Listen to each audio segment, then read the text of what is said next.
Maharashtra today 24 news सत्य परिस्थितीचा सविस्तर आढावा। जिल्हाधिकारी यांना शेतकऱ्यांच्या विविध मागण्यांसाठी काँग्रेस पक्षाच्या वतीने यावेळी 3000 शेतकऱ्यांच्या स्वाक्षरीचे निवेदन देण्यात आले।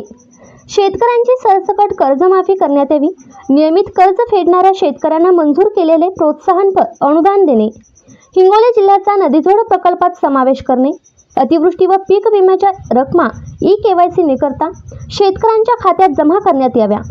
2023 मध्ये अतिवृष्टी झालेल्या पिकांचा व फळबागांचा विमा तात्काळ देण्यात यावा।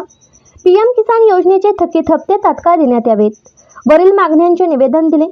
यावेळी माजी आमदार भाऊराव पाटील गोरेगावकर साहेब, जिल्हाध्यक्ष दिलीपराव देसाई, काँग्रेस कमिटी तालुकाध्यक्ष भास्करराव बेंगाल, बाबूराव पाटील वडतकर, ॲडव्होकेट अरगडे साहेब, सभापती मदन पाटील, अबेद आली साहेब, पवनराज मगर, नुमान शेख, साद अहमद सर, अक्षय डाखोरे, आकाश जगताप, इस्माईल शेख, जिल्हा काँग्रेस कमिटीचे सर्व पदाधिकारी, शेतकरी मंडळी उपस्थित होते।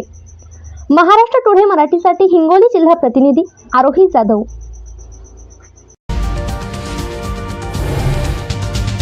आजच महाराष्ट्र टुडे 24 न्यूजला सबस्क्राईब करा आणि सत्य परिस्थितीचा सविस्तर आढावा पहा।